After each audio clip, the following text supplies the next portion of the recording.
السلام عليكم ورحمة الله وبركاته.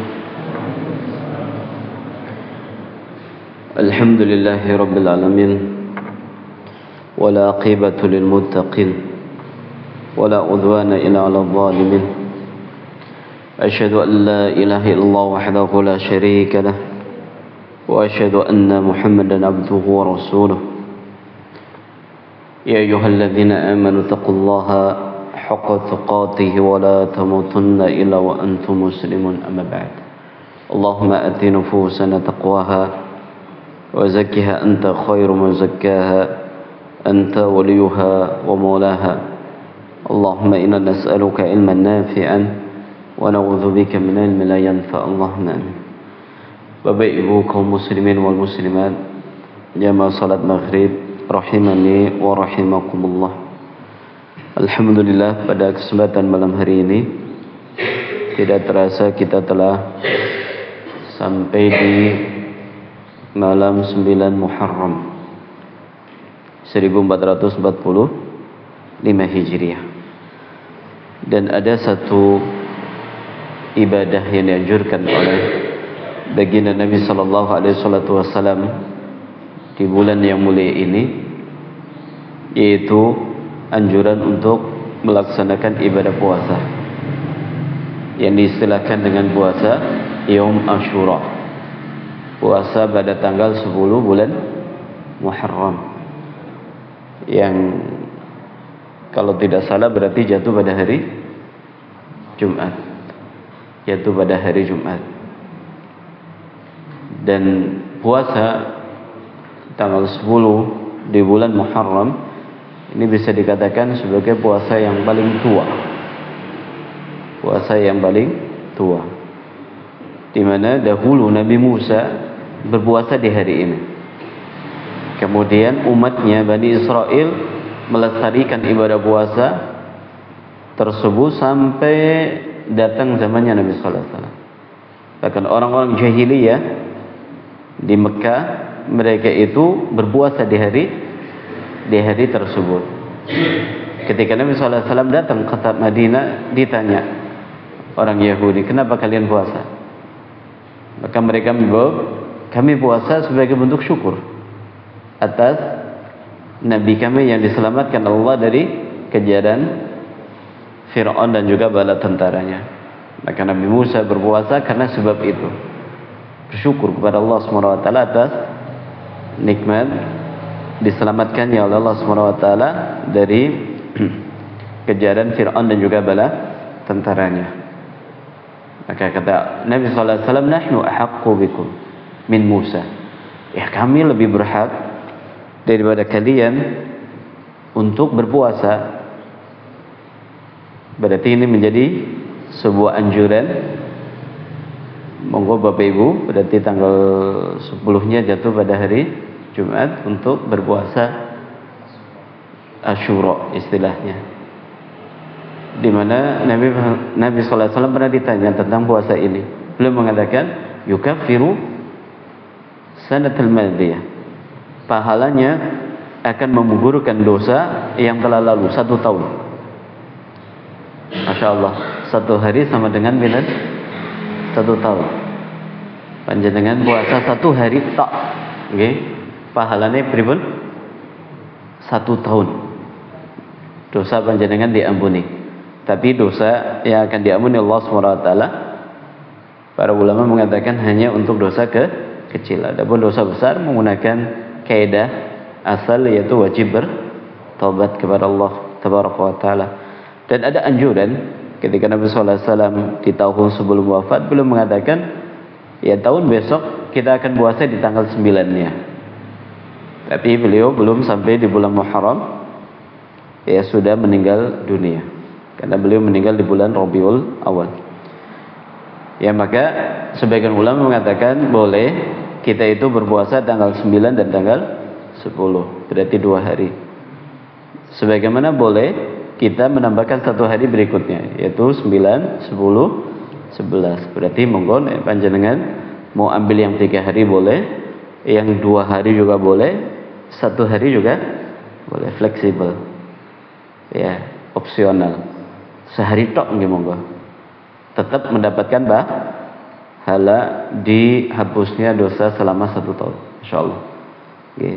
Tapi kita menggunakan teori orang bekerja, semakin banyak pekerjaannya, ya upahnya akan semakin banyak tentunya. Artinya orang yang puasa 2 hari beda dengan orang yang puasa 1 hari dari sisi adanya tambahan pahala. Dan disebutkan dalam sebuah hadis, barang siapa yang berpuasa di jalan Allah SWT, maka dia akan masuk dalam surganya Allah SWT. Ini yang pertama Bapak Ibu, sebagai pengingat ya untuk kita semuanya. Kita berada di bulan yang mulia, bulan Muharram, ada anjuran untuk puasa, yaitu puasa Yaum Asyura. Kemudian yang kedua, tidak lupa kita bersyukur kepada Allah SWT atas nikmat iman, hidayah, kemudian nikmat ibadah. Salah satunya di kesempatan malam hari ini kita bisa bermajlis kembali. Dan Nabi SAW mengatakan tidak ada suatu kaum yang duduk dalam rumahnya Allah SWT untuk mengkaji Al-Quran, mengkaji hadis Nabi SAW, melainkan ya Allah SWT akan turunkan ketenangan, kemudian para malaikatnya akan ya mengepakkan sayapnya untuk para orang-orang yang duduk dalam majelis ilmu. Dan yang lebih istimewanya, orang yang duduk dalam pengajian namanya akan disebut oleh Allah di hadapan para malaikat. Semoga kita semuanya termasuk di antara golongan yang disebut dalam hadis tersebut. Allahumma amin. Hadirin Bapak Ibu yang rahmat Allah, kita masih di hadis yang ke-19, yaitu hadisnya Safwan ibn Asal. Hadis yang panjang. Kemarin kita sudah ambil ya poin bahwa dalam hadis ini menjelaskan bahwa Allah SWT memiliki pintu tobat yang sangat luas sekali, yang sangat luas sekali, sehingga bagi kita jangan sampai pernah putus harapan atau putus dari rahmat Allah SWT. Senantiasa kita bertobat, meminta ampun kepada Allah, sabar di dalam ketaatan kepada Allah SWT. Semoga dengan itu dosa kita diampuni oleh Allah SWT. Tapi ingat, ya dosa itu ada yang terkadang kita sadari, ada dosa yang terkadang kita tidak sadari. Oleh karena itu, sekalipun kita sudah merasa bertobat dari dosa masa lalu ataupun yang belum lama, ya maka jangan menutup diri untuk terus melakukan tobat kepada Allah SWT, karena terkadang ada dosa yang kita tidak sadari. Mungkin zalim sama orang, mengganggu orang yang tidak kita sadari.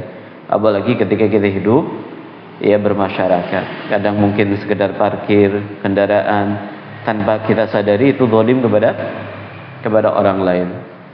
Atau mungkin kita taruh ya sampah atau bakar sampah, terkadang itu mengganggu orang lain ya tanpa kita sadari. Maka syariat kita, agama kita menganjurkan untuk setiap harinya rutin untuk bertobat kepada Allah tabaraka wa taala. Dan dalam hadis Safwan bin Asal disebutkan ya pintu tobat yang luasnya disebutkan 40 atau 70 tahun pintu tobat.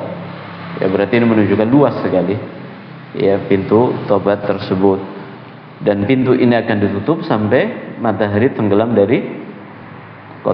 terbit dari arah barat, yaitu ketika menjelang dekatnya hari kiamat. Kemarin hadisnya sudah kita baca, ada ya batas waktu maksimal orang bertobat. Yang pertama secara umum, kemudian yang kedua secara khusus. Adapun secara umum adalah ketika matahari terbit dari arah barat. Ini sudah tertutup pintu tobat yang tadi luasnya 40 atau 70 tahun lamanya. Berarti sangat luas sekali. Kemudian secara khusus adalah bagi masing-masing kita selagi nyawa belum sampai di tenggorokan. Di dalam hadis sebelumnya Nabi SAW mengatakan, "Allaha yaqbalu tauba man lam yugharghir." Allah SWT senantiasa menerima taubat seorang hamba selagi nyawanya belum sampai di tenggorokan. Ya, maka ini kita manfaatkan Bapak Ibu pintu taubatnya Allah SWT yang maha luas. Kemudian pada malam hari ini kita akan sedikit mendalami pesan Nabi sallallahu alaihi wasallam, nasihat Nabi, bahkan mungkin dikatakan kabar gembira dari Nabi sallallahu alaihi wasallam ketika ada Arab Badui yang bertanya kepada Nabi sallallahu alaihi wasallam, "Al-mar'u yuhibbul qawma wa lam yalhaq bihim." Jadi beliau Arab Badui tadi konsultasi sama Nabi sallallahu alaihi wasallam, "Wahai Nabi, bagaimana dengan seseorang yang dia itu suka sama orang, cinta sama orang atas kebaikannya, karena kesolehannya, karena ibadahnya, karena rajinnya dia melakukan ibadah, dia suka sama orang tersebut. Akan tetapi kalau dilihat dirinya walam yalhaq bihim, amalannya enggak sama seperti dia. Jadi dia hanya sekedar suka.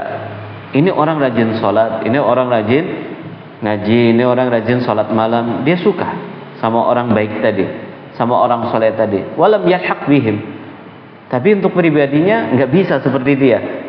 Ini orang rajin puasa sunnah, ini orang rajin sedekah, tapi dia sendiri nggak pernah puasa sunnah, nggak pernah sedekah.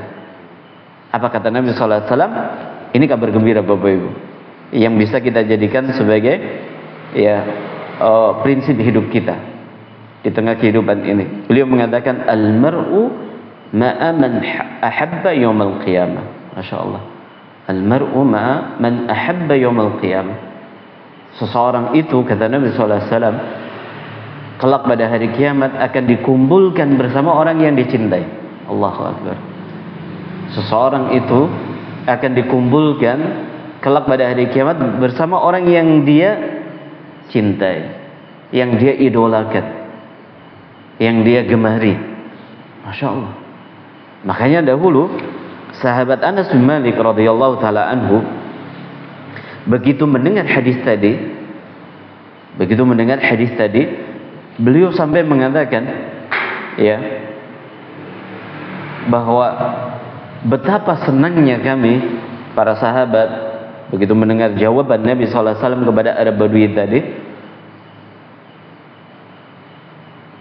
karena kami mencintai Nabi sallallahu alaihi wasallam, mencintai Abu Bakar, mencintai Umar, mencintai Utsman. Adapun amalan kami enggak seperti mereka. Beliau mengatakan, fa anna ahabbu Rasulullah wa Abu Bakr wa Umar wa arju akuna ma'ahum. Aku mencintai Nabi sallallahu alaihi wasallam dan aku cinta kepada Abu Bakar, cinta kepada Umar. Dan saya berharap kelak pada hari kiamat dikumpulkan bersama mereka. Dengan modal apa tadi? Mencintainya, menyukainya, menyenanginya. Ini sekali lagi kabar gembira dari Nabi sallallahu alaihi wasallam. Maknanya apa? Maknanya kita dalam ibadah kita kepada Allah Subhanahu wa taala terkadang tidak bisa menyamai dengan orang-orang soleh yang mereka luar biasa dalam ibadahnya, zikirnya, baca Qur'annya, salat malamnya, puasa sunnahnya, berbakti kepada orang tuanya, mungkin haji, umrah dan sebagainya. Kita nggak bisa menyamai mereka karena mereka orang-orang yang luar biasa. Lalu bagaimana sikap yang harus kita miliki? Cuma satu. Modalnya apa? Yang pertama, meneladani, kalau bisa kita kejar, kalau tidak bisa berarti yang kedua, cukup dengan kita bermodalkan mencintai mereka, menyukai mereka, mencintai orang soleh. Itu menjadi ibadah yang agung. Mencintai orang soleh itu menjadi ibadah yang agung berdasarkan hadis ini. Disebutkan dalam riwayat yang lain, Nabi SAW ketika ditanya, ya Rasulullah, bagaimana dengan seseorang yang mencintai orang lain? Ini umum berarti. Kalau tadi bicara tentang bagaimana ya Rasulullah, saya menyukai orang yang soleh, yang bertakwa, yang baik, akan tapi saya jauh sekali dengan apa? Kepribadian orang tersebut. Artinya mungkin saya masih banyak berbuat dosa, saya masih banyak melakukan kemaksiatan, tapi saya suka sama orang itu. Jadi kalau ngaji saya suka. Kalau dia lihat orang itu pulang pergi sholat berjamaah, saya suka. Saya cinta sama orang itu. Tapi ibadah saya nggak seperti dia. Maka Nabi sallallahu alaihi wasallam mengatakan tadi, al-mar'u ma man ahabba yaumal qiyamah. Di dalam redaksi yang lain dikatakan, bagaimana ya Rasul? Saya mencintai seseorang. Berarti ini umum ya. Ini umum. Yang nanti hukumnya juga beda. Hukumnya juga beda. Bagaimana wahai Nabi? Saya suka sama fulan, saya suka sama fulan. Kenapa? Oh, dia itu adalah sosok yang sangat menginspirasi dalam hidup saya. Mungkin dia adalah tokoh. Ya, mungkin dia adalah seorang bisnismen atau mungkin seorang yang sukses dalam apa? Kehidupannya, dalam usahanya, dalam karirnya dan seterusnya. Saya suka sama orang itu. Saya mengidolakan. Bahkan mungkin nanti lebih kepada hukum lebih umum dengan orang-orang kafir. Seperti anak-anak muda zaman sekarang, dia mengidolakan pemain bolanya, dia mengidolakan apa? Pemain musik gitu ya, penyanyi, artis, apalagi pemain bola, kemudian apalagi biasa yang sering diidolakan di zaman kita selain yang saya sebut tadi apa? Ya kan pemain bola ya. Saya suka sama pemain bola ini yang dia notabene adalah non muslim. Ya. Atau kadang ada pemudi ya, anak perempuan yang dia mencintai apa? Artis atau siapa lagi? Ya tokoh dunia. Ya tokoh dunia. Maka Nabi sallallahu alaihi wasallam mengatakan innaka man ahab. Engkau kelak pada hari kiamat akan bersama orang yang engkau cintai. Berarti ini hukumnya lebih umum, mengingatkan kepada kita semuanya, hati-hati kalau kita mencintai seseorang, ketika mengidolakan seseorang, ketika menggandrungi seseorang. Kalau umpamanya kita gandrung sekali, cinta sekali, mengidolakan sekali non muslim, maka ingat-ingat hadis ini. Nabi sallallahu alaihi wasallam sudah mengingatkan bahwa Anda akan bersama orang tersebut. Kalau ini adalah non muslim, nanti di mana mereka? Akan di mana mereka? Akan di dalam neraka. Innal ladzina kafaru min ahlil kitabi wal musyrikin fin nari jahannam khalidina fiha. Enggak ada kesempatan mereka keluar dari api neraka. Khalidina fiha. Kemudian Allah beri stempel mereka dengan ulaika hum syarrul bariyah. Orang-orang kafir yang tidak beriman kepada Allah, Allah yang memberikan stempel kepada mereka dengan seburuk-buruk manusia. Seburuk-buruk manusia. Sekalipun mereka punya karya, mereka adalah orang hebat, ya mereka adalah orang yang jenius, orang yang cinta dengan kedamaian. Kalau dia orang kafir, nggak ada nilainya di sisi Allah SWT. Allah katakan ulaika hum syarrul bariyah. Maka hati-hati ketika kita mengidolakan seseorang. Mengidolakan mungkin bisa, boleh, tapi jangan sampai mengidolakan yang di situ ya tidak kenal rambu-rambunya. Ini yang terkadang susah. Umumnya kalau panjenengan hobinya apa? Hobinya nonton bola. Kan tentunya di situ menyukai pemain apa? Bola. Yang kebanyakan pemain bola itu non muslim. Sekarang mungkin ada pemain bola kelas dunia yang apa namanya hebat, yang dari muslim kayak gitu ya. Tapi rata-rata dari non muslim. Ketika panjenengan ya menyukai pemain tersebut, terkadang tanpa sadar kita ikut apa selebrasinya, mungkin kita ikut apa memuji atau apa. Hati-hati. Makanya kalau kita menyukai mereka sebatas saja. Oh ya, saya suka, sudah. Jangan sampai terbawa dalam hal-hal yang bertentangan dengan apa? Dengan ya syariat. Kayak seperti contoh ya, contoh. Ketika mungkin 15 tahun yang lalu, 20 tahun yang lalu, anak-anak muda kita ya tubuhnya mungkin jarang yang bertato, bahkan mungkin tato itu identik untuk orang-orang nakal. Kayak gitu nomor. 20 tahun yang lalu. Kalau sekarang kita lihat anak muda sekarang, bahkan ada yang seluruh tubuhnya isinya tato.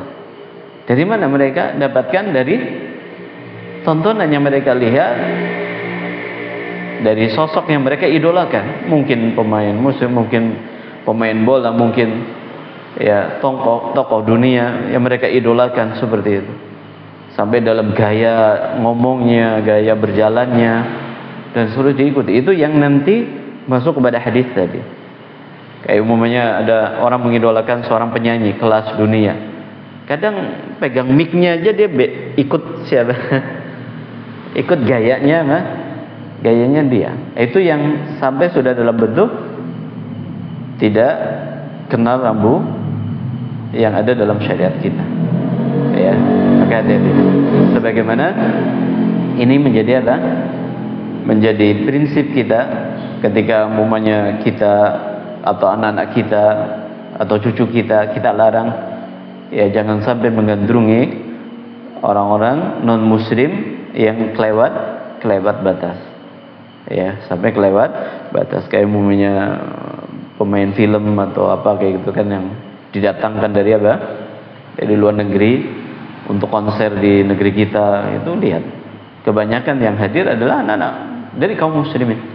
Histeris mereka, ya, bahkan sampai ada yang naik ke panggung kemudian nanti berpelukan dan seterusnya. Ini sudah kelewat apa, batas. Dan hadis ini memberikan rambu-rambunya, memberikan rambu-rambunya. Baik, Bapak Ibu rahimahullah taala, ketika kita mendengar hadis Nabi sallallahu alaihi wasallam tadi, innaka ma man ahbabta almar'u ma man ahabba yaumal qiyamah, tentunya kita harus memahami bahwa cinta yang dimaksud di dalam hadis ini adalah cinta yang di situ memiliki nilai ibadah, yang memiliki nilai ibadah. Jadi bukan sekedar cinta yang suka, yang tabiat naluri basyariah, kayak seperti orang tua cinta sama anak, ya, pasangan cinta dengan pasangan hidupnya. Ya bukan, ini cinta ini adalah cinta yang bentuknya apa? Tabiat manusia, fitrah manusia, ya, fitrah manusia. Adapun yang ini tidak masuk ke dalam kategori apa? Dalam kategori hadis ini. Karena seorang ayah dia mencintai anaknya itu sudah fitrah. Ibu mencintai anaknya sendiri itu sudah apa? Fitrah manusia. Allah jadikan masing-masing kita seperti itu. Lalu apa yang dimaksud dalam hadis ini? Yaitu kecintaan yang sampai dia mengidolakan, kecintaan yang sampai dia terbawa mungkin dalam mimpinya, membayangkan dan seterusnya, atau meniru, meneladani dan seterusnya. Itu yang masuk dalam hadis ini. Sampai meniru mungkin gaya potongan rambutnya, ya, atau mungkin cara jalannya, cara bicaranya. Jadi ini ada orang mungkin sangat menginspirasi panjenengan, sangat menginspirasi mungkin dalam bisnisnya atau dalam usaha atau dalam apa namanya bekerja dan seterusnya. Maka perhatikan, ini muslim atau bukan. Makanya kita harus mencari gantinya, harus mencari gantinya. Kalau kita dilarang untuk mencintai yang sampai menjadikan orang itu menjadi idola kita dalam hidup, dalam rumah tangga umumnya, kita menjadikan idola kita adalah fulan. Siapa fulan? Ternyata non muslim. Maka hati-hati. Hati-hati. Ya, karena Nabi sallallahu alaihi wasallam sudah memberikan warningnya. Anda akan bersama dia kelak pada hari kiamat. Kalau dia adalah non muslim, sudah. Ustaz, ini memang orang yang sangat menginspirasi hidup saya. Iya. Apakah di dalam tokoh-tokoh ya Islam itu tidak ada yang bisa menginspirasi kita? Banyak sekali. Maka ini pentingnya kita mengkaji, mempelajari, membaca kisah perjalanannya para sahabat, kisah perjalanannya para ulama, orang-orang soleh. Itu sudah cukup menginspirasi bagi kehidupan kita. Ya, dahulu para wanita di masa ulama salaf mengatakan ya bahwa kami ketika bicara dengan para suami kami, ini para wanita zaman dahulu, Maka seperti halnya kalian bicara kepada para raja, para wanita di masa para ulama kita, kalau bicara sama suami seperti halnya seorang bicara dengan seorang raja. Gimana kalau kita bicara sama seorang raja? Wani mendelik-mendelik ya, kalau ngomai kalau gimana bicara? Kan bicaranya sopan lemah lembut, sopan santun, mungkin bicara sambil menundukkan apa? Menundukkan pandangannya karena nggak berani menatap langsung, karena itu sebuah aib celah. Ya, ketika ada seorang rakyat bicara kepada rajanya langsung pandang mukanya. Seperti itu seorang wanita di zaman dahulu. Itu kan menginspirasi. Itu menginspirasi kisah para nabi. Itu menginspirasi semuanya. Semuanya ada. Karena apa yang Allah kisahkan di dalam Al-Quran itu kayak seperti kejadian yang diulang. Kalau panjenengan baca Al-Quran, baca terjemah, diimbangi dengan baca tafsir, panjenengan akan melihat bagaimana apa yang Allah ceritakan di dalam Al-Quran tentang kisahnya orang yang soleh, kisahnya orang yang zalim, orang yang kufur, itu kayak seperti kejadian terulang, cuma pelakunya berbeda. Itu tinggal kita ambil apa? Inspirasinya saja. Kita tinggal ambil pelajaran hidupnya, ibrahnya. Makanya Allah mengatakan afala yatadabbaruna Al-Quran.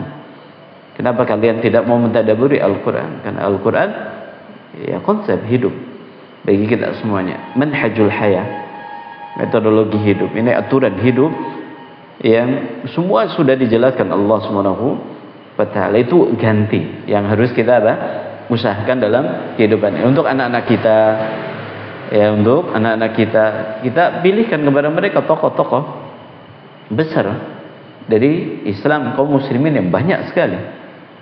Dan orang kafir paham, orang kafir juga paham. Makanya mereka berusaha untuk menutupi bagaimana supaya generasi muslim itu tidak kembali kepada tokoh-tokohnya. Makanya dibuatlah tontonan, dibuatlah hiburan, dibuatlah apa, supaya anak-anak dari kaum muslimin sudah ya kiblatnya kepada mereka, bukan kepada tokoh-tokoh Islam. Karena kalau kembali ke tokoh Islam, ini seperti dikatakan oleh Imam Al-Qayyim. Imam Al-Qayyim pernah memberikan sebuah kalimat yang Masya Allah. Beliau mengatakan, kalau kita membaca kisah perjalanannya orang soleh, sekalipun mereka telah meninggal dunia, itu mampu menghidupkan hati kita. Kalau kita membaca kisah perjalanannya orang-orang soleh zaman dahulu, begitu kita baca, begitu kita dengar, itu mampu menghidupkan hati kita, menginspirasi hidup kita tentang kesolehannya, kedermawanannya, sholatnya, ibadahnya, birrul walidaynya, berbaktinya kepada suami, ya, berbuat baik kepada tetangga. Ya, pernah kita bawakan kisah seorang ulama, wallahualam namanya Abdurrahman bin Wasi' atau yang lainnya. Ya, beliau itu punya tetangga. Ya, beliau punya tetangga. Pada suatu hari ketemu sama tetangganya di pasar hewan. Di pasar hewan. Dan beliau sedang menuntun ontanya mau dijual. Maka ditanya sama tetangganya, ya, lagi ngapain? Ya, basa-basi gitu ya. Lagi ngapain? Ini saya mau jual onta. Kata tetangganya apa? Boleh nggak buat saya? Boleh nggak buat saya butuh. Saya lagi butuh kendaraan. Maka kata beliau, silahkan ambil. Silahkan ambil. Bayar nomor buatan. Kalau kita kan mau jual motor, kemudian tetangga tahu, lihat di Facebook kita, kemudian tanya, mau jual motor? Iya.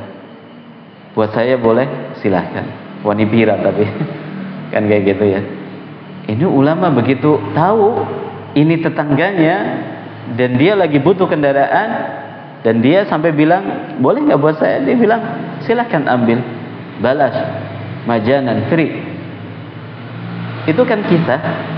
Ini kisah nyata terjadi, bukan dongeng, bukan fiktif, ya. Menginspirasi. Pernah ada seorang ulama yang dia tinggal berdekatan dengan tetangga seorang ulama juga. Pada suatu hari dia lagi butuh duit, kepepet. Maka dia rencana ingin jual rumahnya. Dia ingin jual rumahnya. Penawarannya dia jual rumah harga, ini pakai bahasa saya, harga 200 juta. Kemudian plus tetangganya dihargain 200 juta juga. Paham menemukan kisah ini? Jadi dia mau jual rumah, lagi kepepet, butuh duit. Dia akan jual rumahnya, ya di bahasa penawarannya adalah 200 juta ini harga rumahnya. 200 juta tambahannya, berarti kan 400 juta. Ini harga tetangganya. Jadi tetangganya ikut dijual. Dijual apanya? Namanya. Dijual namanya. Kayak umumnya panjenengan ya bertetangga dengan seorang pejabat umumnya. Kemudian panjenengan lagi butuh duit mau jual rumah. Kan harga promonya seperti ini. Jual rumah harga 500 juta. Kemudian karena dekat dengan pejabat fulan, saya tambahkan 1 juta lagi. Ada kira-kira di zaman kita yang seperti itu? Kayaknya tidak ada ya. Yang ada mungkin lokasi atau fasilitas atau apa kayak gitu, biasanya seperti itu. Ini terjadi di zaman ulama. Kenapa? Ternyata nggak punya. Ternyata bukan karena nggak ada alasan. Ternyata tetangganya tadi adalah tetangga yang luar biasa. Di mana tidak? Kalau ini tetangga lagi safar, maka yang mencukupi kebutuhan rumahnya adalah orang ini tetangganya. Jadi dilihat, ini istrinya sudah beli beras atau belum? Ini sayur mayurnya gimana? Ini telurnya sudah habis belum? Ini lombok bumbunya entong apa? Ini yang membelikan tetangganya. Bahkan ketika dilihat gentengnya sudah mulai rusak, yang ganti dia. Jadi kalau zaman kita lihat AC-nya wis diservis apa urung, udah saya yang biayain. Ada tetangga yang seperti ini? Jarang kan ya. Itu kenapa dia jual tetangganya 200. Ini tetangga saya, ini bukan tetangga sembarangan. Orang beruntung kalau punya tetangga seperti ini. Makanya saya hargain berapa? 200 juta. Begitu tahu tetangganya, kalau dia mau jual rumah dengan harga 40 juta, dibeli sama dia. Kemudian dia bilang, ini uangnya buat kamu, kamu tetap tinggal di sini.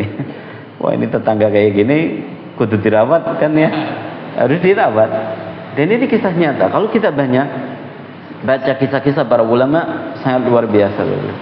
Makanya para ulama menyusun buku-buku kisah nyata, kayak seperti Imam Ibnu Katsir memiliki kitab Bidayah wa Nihayah. Ini buku sejarah. Ini buku sejarah. Terjadi mulai dari zaman Nabi Adam, diceritakan dalam buku tersebut, sampai zamannya beliau. Ya, kisah-kisah yang menginspirasi. Kemudian ada kitab Siyar A'lamun Nubala, ditulis oleh Imam Az-Zahabi. Ini 36 jilid. Bicara masa biografi orang, para ulama terkenal di masa itu, dikisahkan banyak kisah-kisah seperti tadi. Banyak kisah-kisah seperti itu. Ini gantinya, Bapak Ibu, kalau kita ingin ya mencintai apa? Mencintai orang yang menjadikan kita nanti di hari kiamat. Kemudian hadis ini Bapak Ibu memberikan ya pelajaran, mari kita itu paling minimal suka dengan orang baik. Paling minimal suka dengan orang baik, sekalipun kita belum bisa melakukan kebaikan seperti mereka. Cintai orang yang soleh, cintai orang yang baik, cintai orang yang rajin ke masjid. Jangan sampai justru sebaliknya, ada orang rajin ke masjid justru apa? Gak suka. Ada mungkin tetangganya yang dia apa? Pakai kerudung besar, sudah mulai curiga umumnya. Ya, ada sebagian orang seperti itu, gak suka sama orang baik. Gak suka. Muncul ya firasat-firasat yang tidak berbukti. Atau mungkin dia memiliki praduga yang tidak ada datanya. Oh nanti. Ada sebagian orang seperti itu. Alhamdulillah. Padahal Nabi SAW mengatakan, Anda akan bersama orang yang Anda cintai. Ya, makanya dahulu para ulama menjadikan hadis ini sebagai apa? Sebagai sebuah kalimat yang menjadikan kita tersentuh. Ada seorang ulama mengatakan, saya mencintai Anda karena Anda adalah orang yang soleh, orang yang bertakwa, orang yang baik. Dan kalau seandainya nanti di hari kiamat Anda menjumpai saya tidak ada di dalam surga, maka cari saya di neraka, tolong selamatkan saya. Ini apa namanya, buahnya ketika kita berteman dengan orang yang baik. Jadi kalau seandainya kita nanti di hari kiamat Allah takdirkan masuk ke dalam neraka, kita punya teman yang baik, kita masih punya apa? Harapan.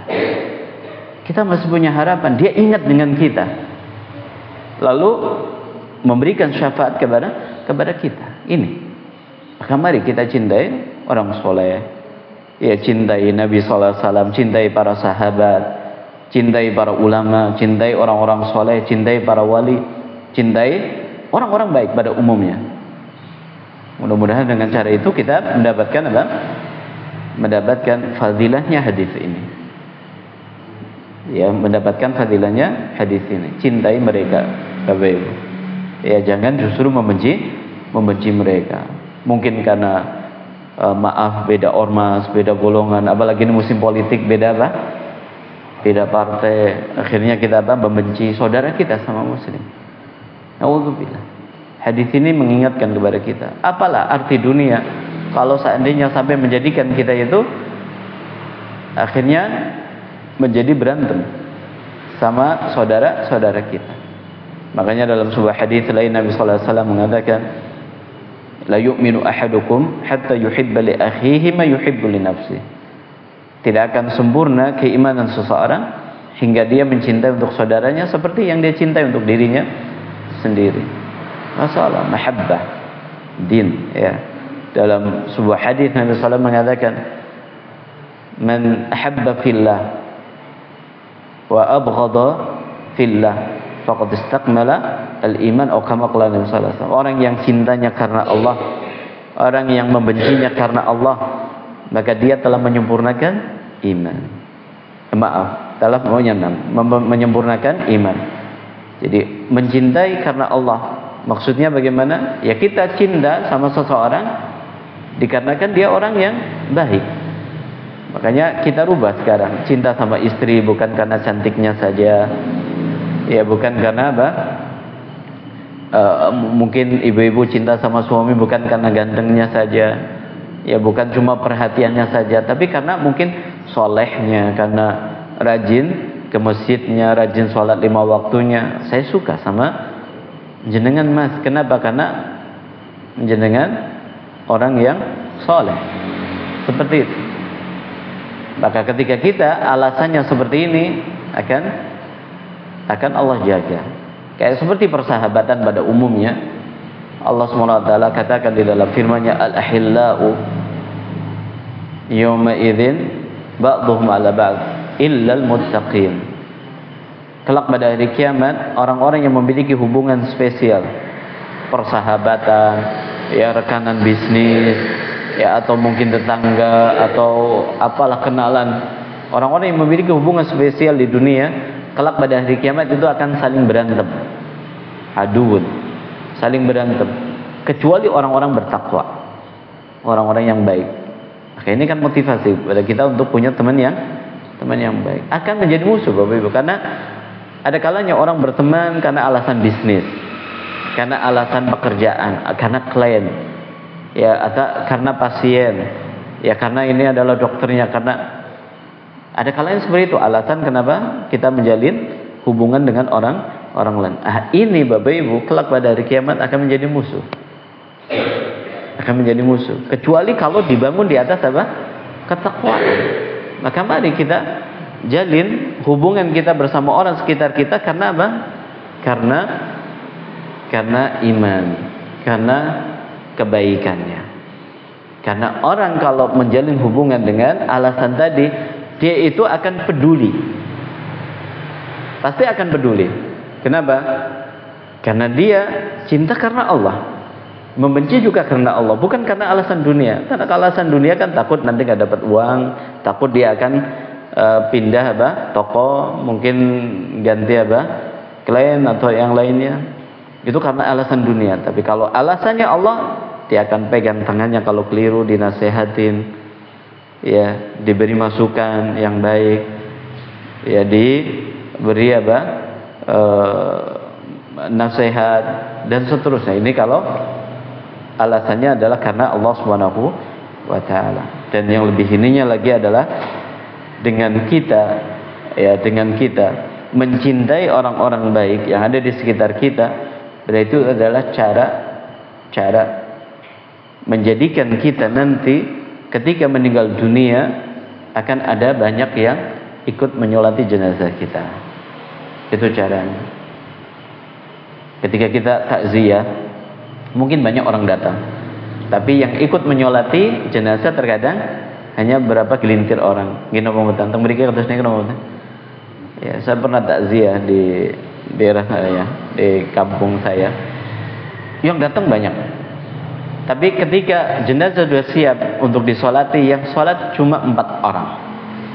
Pak Kayimnya, ada keluarganya, kemudian saya ikut di situ 4 orang. Yang datang banyak. Masya Allah, dari 4 orang tadi, terkadang kalau kita lihat yang sholat jenazah benar itu pun bisa, Masya Allah, kita hidup di negeri muslim, lingkungan muslim. Tapi begitu orang meninggal dunia, Masya Allah, miris ini ya, ini miris. Ya, maka jalin hubungan bersama orang-orang baik. Begitu ada kabar kalau kita meninggal dunia, teman-teman kita yang baik, yang soleh, yang bertakwa tadi akan datang mengurusi jenazah kita. Paling minimal ikut apa? Menyolati jenazah kita. Atau paling minimal mendoakan arwah kita. Doakan arwah kita dengan benar sesuai dengan apa? Tuntunan Nabi Sallallahu Alaihi Wasallam. Intinya Bapak Ibu, hadis ini yang memberikan kabar gembira kepada kita semuanya. Ketika kita mencintai Nabi, kita mencintai para sahabat, mencintai para wali, orang-orang soleh. Mudah-mudahan sekalipun amalan kita nggak seperti mereka, kelak pada hari kiamat kita bersama mereka. Maka tumbuhkan rasa cinta kita kepada Nabi Sallallahu Alaihi Wasallam. Syukur kita bisa melakukan amalan seperti mereka. Seperti wallahu taala alam bisawab, yang mudah-mudahan bermanfaat. Kita tutup dengan baca tauhidul majlis. Subhanakallahumma wa bihamdika asyhadu an la ilaha illa anta astaghfiruka wa atubu ilaik. Assalamualaikum warahmatullahi wabarakatuh.